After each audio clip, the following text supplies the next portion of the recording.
안녕하십니까? 지혜의 샘, 마음의 양식 채널입니다. 혹시 지금 가진 지혜와 경험을 그대로 간직한 채 다시 가장 빛나던 젊음의 시절로 돌아가고 싶다는 생각을 해보신 적이 있으신가요? 아마 많은 분들이 고개를 끄덕이실 겁니다.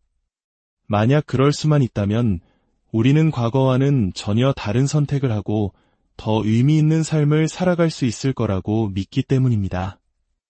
오늘 우리가 나누고자 하는 이야기는 바로 그러한 힘을 가진 우리의 과거와 현재, 그리고 미래 전체를 관통하며 새로운 의미를 부여하는 단 하나의 진리에 관한 것입니다. 본격적인 이야기에 앞서 잠시 시간을 내어주시겠습니까? 만일 오늘 이 메시지가 여러분의 마음에 울림을 준다면 소중한 분들과 이 영상을 공유해 주십시오.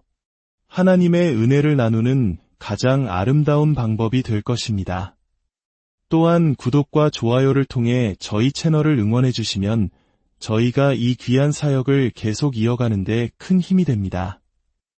이 말씀을 듣는 모든 순간 여러분의 삶에 하나님의 크신 축복이 함께하기를 진심으로 기도합니다.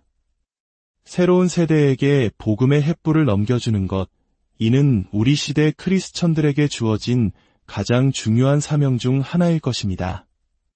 만약 우리가 이 중대한 과업을 진지하게 받아들인다면 우리에게는 반드시 두 가지가 필요합니다. 사도 바울이 사랑하는 제자 디모데에게 권면했던 것처럼 바로 확신과 그 확신 위에 굳건히 서서 계속 나아가는 것입니다. 왜 확신이 이토록 중요할까요? 교회의 역사를 조금만 되돌아보아도 우리는 명확한 답을 찾을 수 있습니다. 교회가, 그리고 성도들이 복음의 진리와 능력, 그리고 이 시대와의 연관성에 대한 자신감을 잃어버리는 순간 교회는 세상을 향한 거룩한 사명감마저 상실해버렸기 때문입니다. 구세군을 창설하여 평생을 가난하고 소외된 이들을 위해 헌신했던 윌리엄 부스는 생전에 이런 질문을 받았습니다. 다음 세기 교회가 직면할 가장 큰 위험은 무엇이라고 생각하십니까? 그가 활동하던 시기를 생각하면 이는 20세기를 향한 질문이었습니다. 그의 대답은 오늘날 우리에게도 섬뜩할 만큼 예언적으로 들립니다. 제가 생각하기에 다가올 세기가 마주할 가장 큰 위험들은 바로 이것들입니다. 성령 없는 종교, 그리스도 없는 기독교, 회개 없는 용서, 거듭남 없는 구원, 하나님 없는 정치, 그리고 지옥 없는 천국입니다. 그의 예언처럼 지난 세기와 오늘날 우리는 이 모든 현상들을 목도하고 있습니다. 그렇기에 지금 우리에게는 질문해야 합니다. 나는 복음에 대해 진정으로 확신하고 있는가?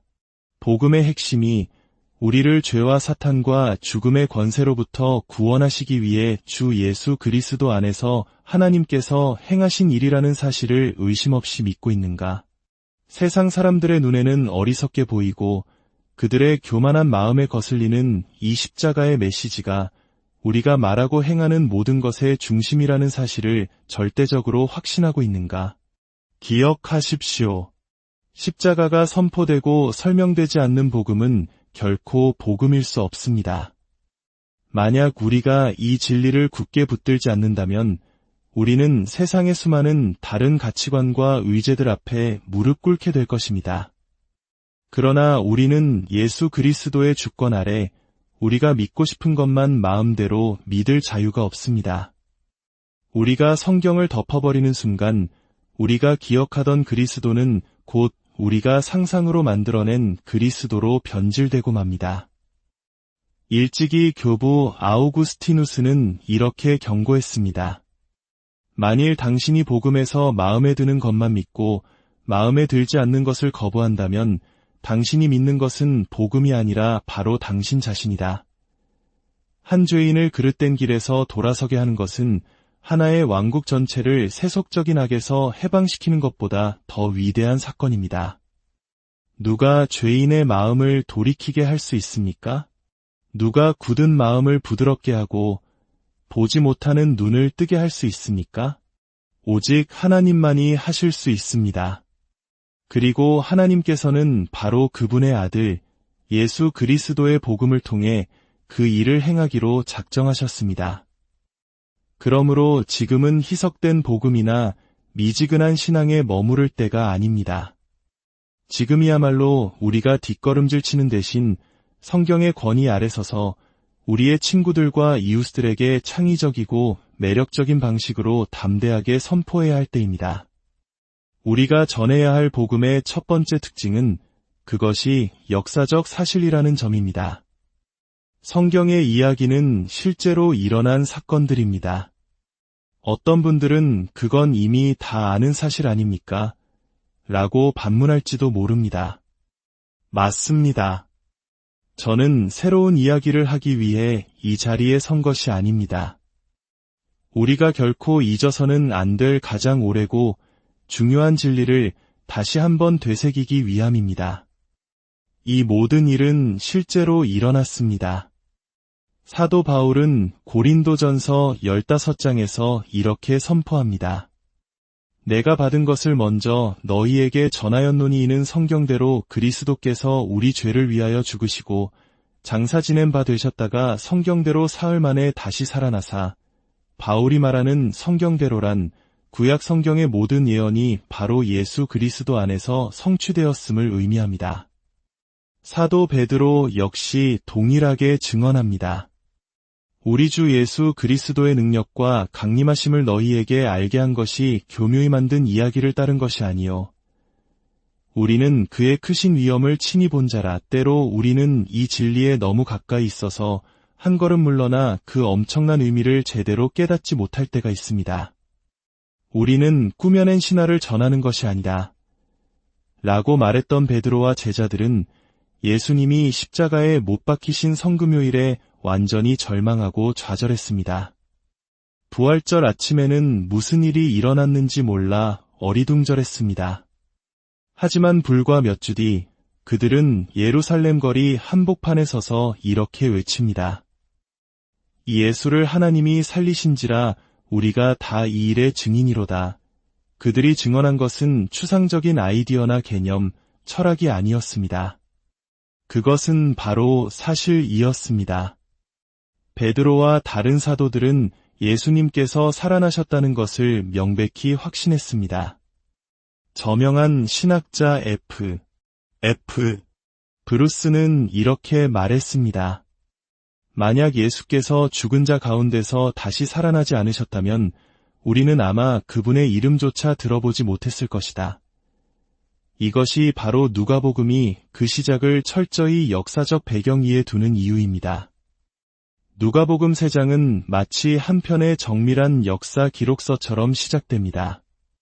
디베르 황제가 통치한 지 15해, 곧 본디오 빌라도가 유대의 총독으로, 헤롯이 갈릴리의 분봉왕으로, 안나스와 가야바가 대제사장으로 있을 때에 하나님의 말씀이 빈들에서 요한에게 임한지라. 이 긴 서두는 단순히 글의 분량을 채우기 위한 장식이 아닙니다. 누가는 하나님의 말씀이 진공 상태에서 임한 것이 아니라 역사 속의 특정한 시간, 특정한 장소, 특정한 인물들이 살아가던 바로 그 순간에 하나님께서 정하신 때에 임했다는 사실을 명확히 하고 있는 것입니다. 젊은이들이여, 이 사실을 굳게 붙드십시오. 베드로는 아름다운 이야기를 지어낸 것이 아닙니다. 그는 실제로 일어난 일을 기록하고 있는 것입니다. 사도 바울은 고린도전서에서 부활하신 예수님께서 500여 형제에게 일시에 보이셨다고 기록하며 결정적인 한마디를 덧붙입니다. 그 중에 지금까지 대다수는 살아있고 이 말이 왜 중요할까요? 만약 그들이 모두 죽었다면 거짓말을 해도 확인할 길이 없겠지만 목격자 대부분이 살아있다면 누군가는 손을 들고 아니, 그건 사실이 아닙니다. 라고 반박할 수 있기 때문입니다. 바울은 마치 내 말을 믿지 못하겠거든 아직 살아있는 그들에게 직접 가서 물어보시오 라고 말하는 것과 같습니다.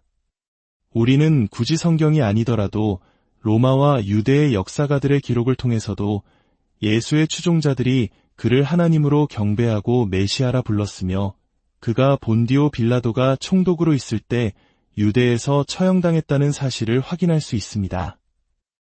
이 모든 사실 앞에서 우리에게 중간지대란 없습니다.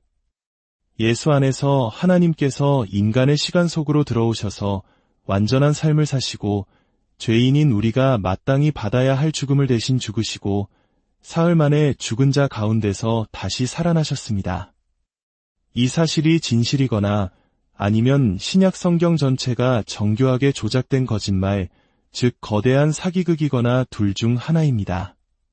불교는 창시자인 석가모니가 없어도 그의 가르침이 남을 수 있지만 기독교는 예수 그리스도의 역사적 부활이 없다면 단 한순간도 그 어떤 측면에서도 존재할 수 없습니다. 두 번째로, 복음은 합리적 진리입니다. 복음은 우리의 이성으로 충분히 이해할 수 있는 이야기입니다. 우리의 친구들이 복음을 거부할 수는 있겠지만 그것이 비합리적이기 때문은 아닙니다. 사실 우리 모두는 각자의 전제 위에서 세상을 바라봅니다. 만들어진 신의 저자 리처드 도킨스가 예수의 부활에 대한 증거는 조금도 검토하지 않은 채 단지 예수는 실존했을 가능성이 높지만 그가 죽었다가 다시 살아났다는 생각은 터무니없다라고 일축해버리는 것은 지성인으로서 올바른 태도가 아닙니다. 그는 증거를 검토하기도 전에 죽은 사람은 살아날 수 없다는 자신의 전제에서 출발하고 있기 때문입니다. 그러나 신약 성경의 이야기는 우리 삶의 큰 그림을 완벽하게 설명해 줍니다. 우리는 어디에서 왔는가? 우리는 무엇인가? 우리는 어디로 가는가? 와 같은 근본적인 질문에 답을 줍니다. 성경이 들려주는 거대한 서사는 선함, 타락, 새로움, 완전함의 이야기입니다. 하나님께서 지혜로 세상을 완벽하게 창조하셨고 그 안에 자신의 피조물을 두셨습니다. 그러나 그들은 하나님께 반역했고 세상은 깨어지고 말았습니다. 바로 그 깨어진 세상 속으로 그리스도께서 오셨습니다. 그분은 때가 찼고 하나님의 나라가 가까이 왔으니 회개하고 복음을 믿으라고 선포하셨습니다. 왕이 오신 것입니다. 그분은 물 위를 걸으시고 죽은 자를 살리시며 귀신 들린 자를 온전케 하시고 사마리아 여인과 죄인들의 친구가 되어 주셨습니다. 그리고 우리가 예수님과 인격적인 관계를 맺을 때 죄는 더 이상 우리를 왕처럼 다스리지 못하지만 여전히 우리 안에 남아 있습니다. 우리는 세상과 육신과 마귀라는 세 개의 전선에서 끊임없이 싸웁니다. 우리가 원하는 선은 행하지 않고 원하지 않는 악을 행하는 자신의 모습을 발견합니다. 로마서 7장은 우리의 현실이며 로마서 8장은 우리의 소망입니다. 우리는 이 두 장 사이를 오가며 살아가다가 마침내 모든 것이 완전해질 그날을 소망하며 나아갑니다. 세상은 우리에게 묻습니다. 왜 세상은 이토록 고통으로 가득 차 있는가? 자유와 희망을 찾아 떠돌던 사람들이 화물차 안에서 싸늘한 시신으로 발견되는 이 끔찍한 비극을 어떻게 설명해야 하는가? 우리는 이 문제에 대해 경제적, 구조적, 정치적 해답을 가지고 있습니까? 만약 그렇다면 인류의 역사가 이토록 발전한 지금까지 이런 문제들은 해결되지 않는 것일까요? 윌리엄 부스는 그 누구보다 인간의 육체적 고통을 돌보고 비참한 삶에 뛰어들었던 사람이었습니다. 하지만 바로 그가 이렇게 말했습니다. 한 사람을 온전히 구원하는 것은 그에게 새 바지를 입히고 안정된 직장을 주거나 심지어 대학 교육을 시켜주는 것만으로는 충분하지 않습니다. 이런 것들은 모두 사람의 외적인 것에 불과합니다. 만일 그 사람의 내면이 변하지 않는다면 당신의 모든 수고는 헛된 것이 되고 맙니다. 만일 내면이 변하지 않는다면 누가 예수님처럼 우리의 마음을 변화시킬 수 있습니까? 누가 우리 세상의 병든 영혼을 치유하고 이 모든 깨어짐을 회복시킬 수 있습니까? 오직 복음만이 그 해답을 줍니다. 마지막으로 복음은 경험적 진리입니다. 이것은 모든 사람이 직접 시험해 볼 수 있다는 의미입니다. 복음은 효과가 있어서 진리가 아니라 진리이기 때문에 우리 삶에서 역사하는 것입니다. 복음의 이야기는 인간 마음의 가장 깊은 외침에 응답합니다. 정체성의 문제를 생각해 보십시오. 오늘날 많은 사람들이 나는 누구인가라는 질문에 답하기 위해 끊임없이 자신만의 정체성을 만들어내려 했습니다. 그러나 예수 안에서 우리는 정체성을 만들어내는 것이 아니라 선물로 받습니다. 누구든지 그리스도 안에 있으면 새로운 피조물이라 우리는 하나님의 자녀라는 새로운 신분을 받게 됩니다. 삶의 의미를 향한 외침은 어떻습니까?